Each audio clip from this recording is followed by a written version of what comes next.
Welcome, everybody, to our episode of the Happiness Hour. I have with me today a friend and a very special person, Archana Chandra.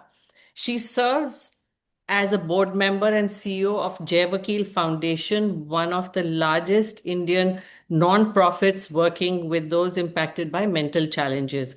She has championed a landmark initiative, Disha Abhiyan, which is India's first standardized and research based education curriculum and assessment system for children with intellectual disabilities. For her work, she has been awarded the National Award for Empowerment of Persons with Disabilities by the President of India. She's also a trustee of SRCC, and she's also on the advisory board of Anamrita and Antarang Foundation. Prior to that, she has worked in the corporate world with IBM and Bennett and Coleman. So they've seen you passionately institutionalize and scale up the operations at Jayavakil, and before that, even at Akanksha or other institutions. What has been your biggest hurdle and what has been your biggest fuel for change? What a great question, Ashu. I think the biggest challenge for me was not really solving the problem. It was actually helping society see that the problem existed, right? And therefore, the fuel is knowing that really when a system change happens, people who've been invisible for generations finally begin to get counted, right? So if I had to articulate this simply, I would say the hurdle is just invisibility. As people, we tend to prioritize problems that we can see. We discuss them, we measure them, we allocate funds towards them, we create systems to solve for them. But here is an entire section of society that remains invisible to even mainstream conversations. And I think children and adults with intellectual disability is one of them. So I feel we go through, and that is me too, right? Go through life pretending like they don't count, they don't exist, they don't matter. And we're not doing that from a place of malice, right? Because I look back to my own journey, and I think we're doing it because largely these people are just absent from schools, from workplaces, from public spaces, from policies, and even data. And I think here I would say is the simple truth of our development space that anything that doesn't get measured doesn't get addressed. But the minute a population is, and therefore, when I say, a population is invisible in data, remember, I couldn't find that data. So when a population is invisible in data, it becomes invisible in planning. When you're invisible in planning, you'll be invisible in funding. And if you're invisible in funding, the truth is you'll be invisible in opportunity. So I think much of the work that we have been doing here is just to make the invisible visible, right? When you and I used to talk about supporting Jayavakil with the products, I was so deeply grateful because it was all about showcasing their ability through their product and making them visible. And I think the fuel, again, in all of this would be the possibility of systemic change. Because individual transformation, while it is hugely rewarding when you see, one child has learned a new skill, or a family has gained more confidence, or one young adult has found employment, we love it. It's so meaningful. But I think over time, we've come to realize that if you want true inclusion, it has to move beyond committed individuals, and it has to be about changing a system. And I think this is what excites me, right? When you're beginning to talk and think about how do you move the needle. And therefore, I would say, whether it's strengthening institutes that we work with, whether it's building scalable models, whether it is creating initiatives like Disha Abhiyan, I think the goal is always the same. It's like, how can inclusion not be dependent on only a few committed individuals, but how can it get embedded within a system in itself? Because I think when systems change, only then do millions get opportunities. Very inspiring that, making the invisible visible and creating a systemic change around that. Jayavakil was established, as a school, has gained significant visibility and recognition under your leadership, although it was established 80 years ago. What were some of the major changes that you facilitated? So, Ashu, I think I would be honest to say that the goal was never to build a bigger institution. I think the goal is more to build an inclusive society. So, of course, when I joined Jai Vakeel, I inherited an institution that had extraordinary legacy and a deep commitment, to serve the children as well as the families of people with intellectual disability. But the question really was not what do we change at Jai Vakeel, but it was more around how do we change or help society to see and understand intellectual disability. Right. And over the years, I realized that, some of the biggest barriers are not just education or vocational or financial, they're actually attitudinal. Um, and therefore, I think one of the shifts that we are trying to or have been trying to bring about here is from care to capability. So I think traditionally, Ashu, when people talk about addressing or working with disability, they bring the lens of care. And no doubt care is important, but I think care alone is not enough. What every individual needs or wants really is just opportunity, dignity, and the ability to participate in some meaningful way in society, right? So therefore, we try to shift this lens from care to capability, and instead of really asking what can they not do, the question was now what can they do, and how do we create a facilitating environment around them. I think the second shift that we tried to create was from sympathy to respect. Because sympathy, again, the way we understand it, Ashu, creates distance. Yeah. The minute you bring respect into the equation, it's all about inclusion.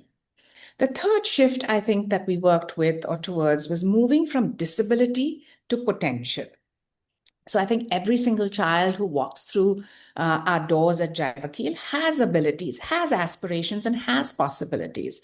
And therefore, our role as an institution is really about how do you unlock that potential. And I think probably the most important thing in all of this as an organization is how do you go from being an institute that serves children directly to actually also becoming a part of a larger movement that influences society. And I think the real measure of our success is not only how many children have walked through the doors or gates of Jai Vakeel, but I think it would be to say beyond the gates of Jai Vakeel, whether the world outside has becoming more welcoming, more understanding, and therefore more inclusive because of the work that we've been doing. Very, very powerful because you've taken up, really a whole universe of children who need the empowerment. And by just shifting the mindset and the words, reframing the words, you're saying, how can we shift the mindset of the society and make it more inclusive? And that is what really is so powerful for anybody.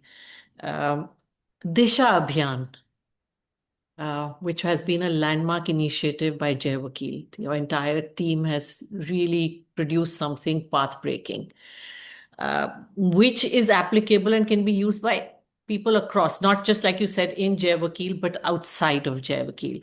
What was the genesis of the program and how did it get national recognition? What is So, distinct about it to get that national recognition? so we don't have a board. We don't have a standardized curriculum, right? It's actually as simple as that Mm. in terms of the starting point, right? It's unfortunate, but it's true. And just to put this in context again, Ashu, intellectual disability is a spectrum-based condition, right? With the person on the left actually having a low support need. The person in the middle, let's say, needs medium amount of support to be able to do different activities. And the person on the right-hand side of the spectrum is a person who needs high support to do different things, right? Whether it's activities of daily living, whether it's education, etc. And education, loosely used, means different things for our children depending on where they are on that spectrum. So, for a child on the left with low support, education could mean doing academics. right? But my NIOS, which is giving you the flexibility to do one subject or a few subjects at a time as per your ability, begins with grade 3. How do I get my child with ID, who's 3 years old, to grade 3 was a bit of a vacuum. Let's move in the center of the spectrum where I may not be able to do academics in its pure form that we understand today. But I still need functional academics because I need to know numbers, how to read the number on the bus, how to go to the banya ka dukan, buy a packet of chips and do the transactional value of money. And education for my child who's at the rightmost side of the spectrum, honestly, academics is a secondary goal. For them, independence in their daily activities of daily living, which is feed myself, bathe myself, communicate what I want, is absolutely critical. And iske liye, both in terms of how do you assess every single child, irrespective of where they are on the spectrum, with the same criteria, with the same domains, with the same language, was something that we struggled to find on our campus. So while we have 700 students on our campus, we have 350 of them in school, which is from the ages of 3 to 18, and they're across the spectrum. So we struggled to actually articulate what were our inputs, what were our outcomes, etc., for all of them on one scale. Therefore, the need to actually create a uniform checklist that is applicable and relevant across the spectrum. And then, in order to teach to that child, you have individualized goals, like ensure some sort of a basic itna to karo, and then you kind of build on that kind of a curriculum. So, which consisted of a manual for the teacher and a workbook for the child. So, this is what we created for the need that we felt on our campus. And just because we have a large group of children, we have them across the disability and we have them across the different socioeconomic strata, we're able to, with a fair amount of pool, we're able to see that it's applicable and relevant to all. So this is what we built from 2014 to about 2018. And then, of course, took it to our national body, which is the National Institute for the Empowerment of Persons with Intellectual Disability. It's a mouthful, but they are the ones that actually we had, created a framework many, many years ago. So we took it back to them and got it certified. I'm saying it so easily, but I think they were really difficult years because getting anything certified by a national body is non-trivial. But once they certified it, our lens was very simple, Ashu. We've not built it for our kids. We saw a need, we saw a gap, we solved for it. Let every single child with ID benefit from it, right? And that's how we landed up partnering with the government of Maharashtra in 2019 and took Disha Abhiyan to all the schools in Maharashtra. And now, 6-7 years later, it's being run in 465 schools. Over 2,300 special educators have been trained, and 21,000 children are using this. And all of this is captured on a tech portal. So for the first time, I have data on these children, on their baseline, on their progress. And looking at all of this data, last year we actually partnered with NIPID itself, which is my national body, to see how we can take this across India. Now there's been a GR from the Maharashtra government where it's no longer Disha Abhiyan of Jai Vakeel, right? It's been embedded into the government system. And that gives us, I think, the most immense joy because it's going to outlive an individual. There's nothing in it for us financially, but going from serving a single child to actually being part of a systemic change is, I think, what true gratification looks like for us. Because I would say the checklist and access or the story of Disha Abhiyan is more because you solved, and it was like solving an institutional problem. It was about equity and fairness for all. Because it was coming from a place where we believed that every child deserves the opportunity to learn, every teacher deserves the toolkit to be able to teach appropriately. And honestly, every family deserves the comfort to know that their child is getting the most meaningful education. So I think for us, Disha has ultimately become more than just a curriculum. It's become, almost a statement or a belief that a child with intellectual disability also deserves the same belief and commitment in their potential that you would give any other child. Wow. So you've literally taken like you said, an issue that existed with 700 children into a full societal systemic change and shift in a rather short period of time. I know it may have appeared very long, but it's really very short to come here. So congratulations on that again, and hats off to you for seeing that gap and for expanding your vision and making it possible. Uh, Amit, and your vision, of forgiving, and that's really what you both epitomize, is exemplary. Where you've set up ATE Chandra Foundation to make a difference with your own money versus being funded externally. So you really do stand for philanthropy in India. With all the amazing work that you're doing at Vakeel and you've done before, and I see that AT Foundation looks at various other social gaps like water, education, and so on. How come you decided not to be the CEO of your own foundation, and how did you choose the causes there to contribute? This is a very easy question, Ashu.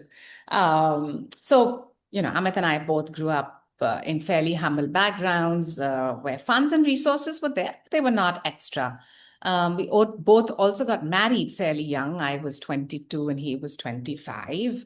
So both of us had a good education, but not much financial and material resources. And way back then, we decided that a percentage of whatever we make, we will give back um, you know, to society.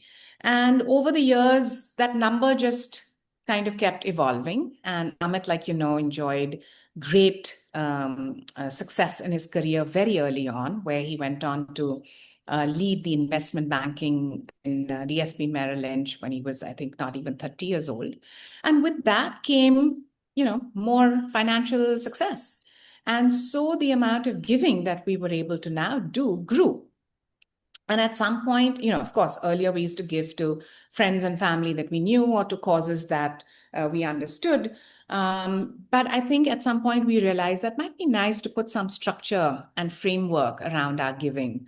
And as you know, Amit, at some point, every conversation boils down to what is the ROI, or am I getting the maximum ROI from my giving? And I think that was a fair question because we've not inherited the wealth, Yeah.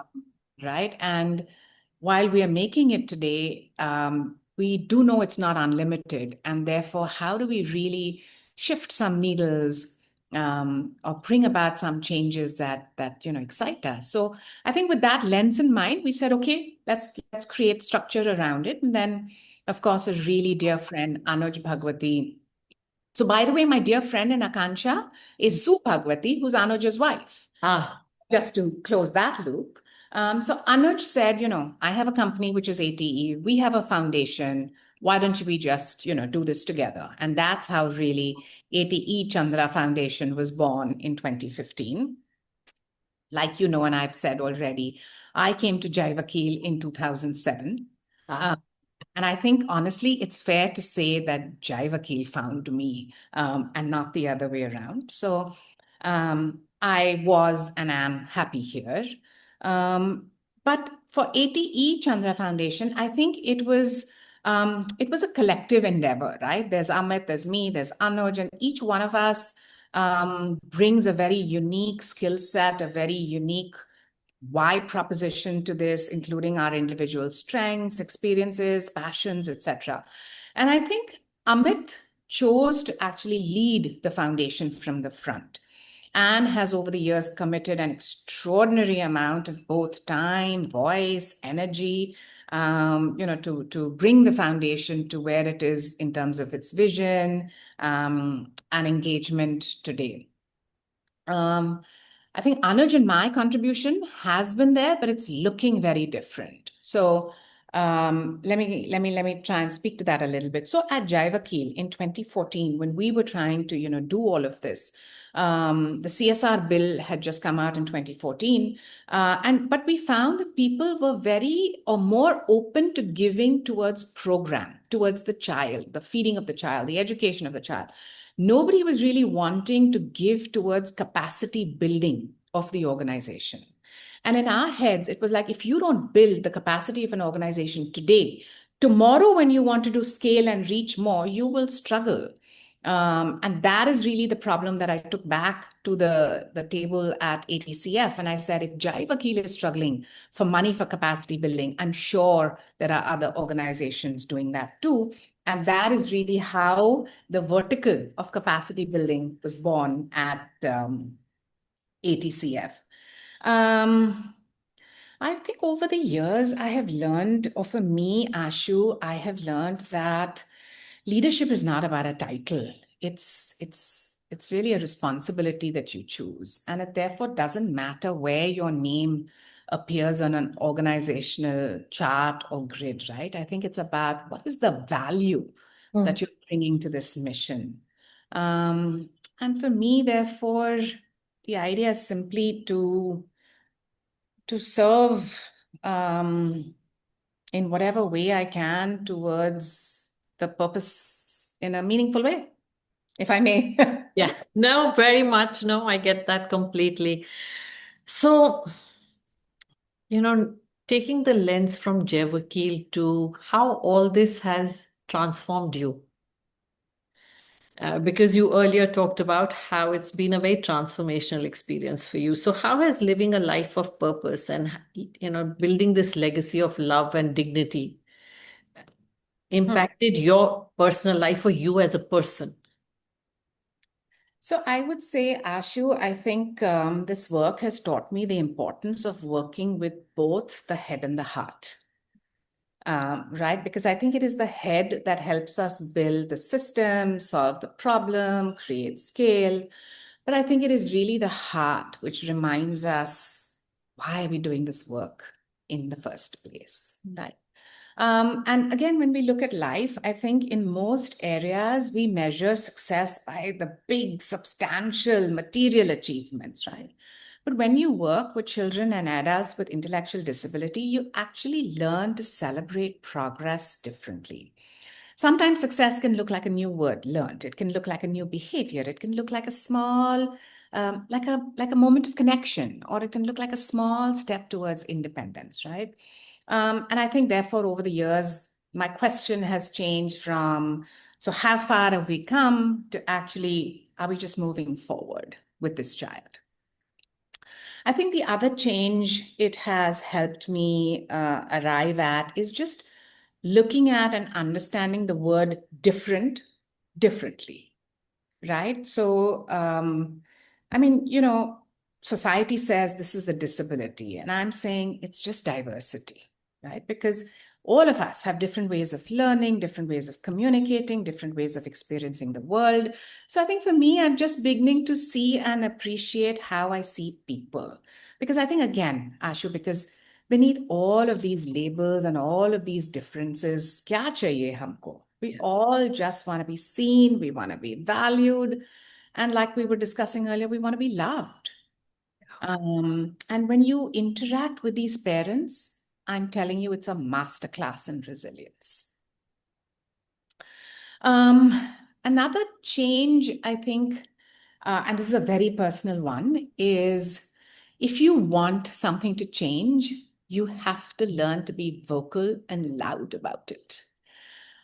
I, Ashu, wanted to go through my life being a wallflower. I Sorry, I cannot see you as one. So, I cannot tell you the amount of discomfort public speaking or public conversations cause me, right? But I realized for me as a leader, it was necessary to shed these inhibitions, these personal preferences, and just walk up to people and ask for their time, their attention, their resources. And not because I believed the cause belongs to me, but because I understood that boss change requires collective ownership. yeah. And I think this work, fourthly, I would say this work has kept me hugely grounded because I think any meaningful achievement has only happened again because of the extraordinary teams we have, funders who believed in us, forward thinking government partners, families. I mean, no one person can bring about systemic change. And I think one of the greatest privileges of this journey, I would say, is just witnessing people from different walks of life coming together around a shared belief that every single child has or deserves that opportunity to learn and thrive. And I think the biggest gift from this journey has been the belief that people are capable of so much more compassion, generosity, and goodness that we sometimes think. So it's an everyday reminder that there's a lot more to the world than we tend to see and believe in. And I think that everyday reminder actually warms the heart and keeps it going. Like you said earlier, we get too caught up in the petty drama of our life, and this is really a grounding moment every day. You talked about pranic healing, and your work itself is extremely grounding.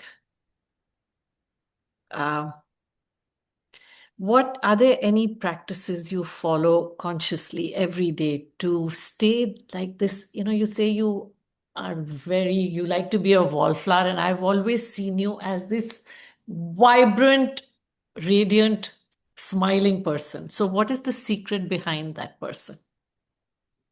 So you're right. I think, one of the biggest blessings of my life has been 25 years ago when I found my spiritual school, which anchored me, saved me, healed me, and helped the questions evolve for me personally. So I think today I've landed at a place where meditation and service are the two big pillars on which I shape the way I live my life. And daily reflection is a very, very integral part of my practice. And what do I mean by that? Reflection in terms of what are the choices I've made today? Where have I spent my time, my resources? What do my relationships look like, etc., etc. I also believe that, the work that I do at Vakeel has deeply shaped my perspective because when you spend so much time with children, with these families, with the parents, and the teachers who overcome extraordinary challenges every single day, I do believe it changes you. You see children who have repeated setbacks, but still parents show up with so much love, so much commitment. And when you witness that kind of resilience, you begin to actually complain less, like I said, about the small things in your own head. But again, I would say, Ashu, my optimism is not blind optimism, right? It comes from what I see. It comes from actually seeing what are human beings even capable of, where just when they're supported, encouraged, and believed in.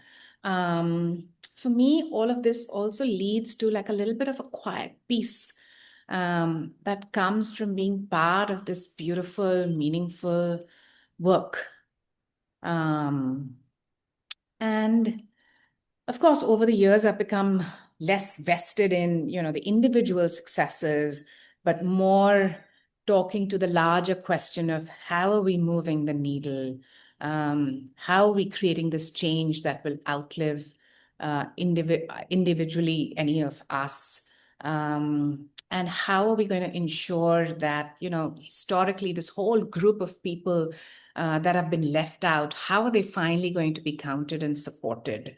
Um, and somewhere along, my internal talking that happens is I'm also coming to feel and realize that I'm not really doing any of this work, right? There is a higher being, there is a higher purpose, and I am merely surrendering to become that instrument of service, if I may say it like that. No, absolutely I totally resonate with that. I know you do, which is why I'm being brave enough to put it out. I absolutely resonate with that because I truly believe the highest work comes when we surrender and act come as forward as an instrument rather than from this place of doership. And that's when the collective conscience or the needle moves. And I think energy to keep going on just comes from that belief and, of course, hope. Yeah. Yeah. Which for me is a much used word of faith. I think Yeah, that's been my go-to word forever. Come what may, I will sit on that. Uh, I hear you fully, fully. so, you celebrate the possibility of life in every moment. And what advice would you give to these aspiring youth and younger leaders? How can they really find that in themselves? I don't know about advice, but I will just, share my learnings. And I think I'm understanding that your career is what you do. Your purpose is who you become while you're doing it. And therefore, for me, happiness is coming from just being at peace with who you're becoming. Um, you have to build purpose and happiness. I don't think, or at least for me, it didn't happen where one fine day I woke up and I found my purpose. Uh, Yeah, so true.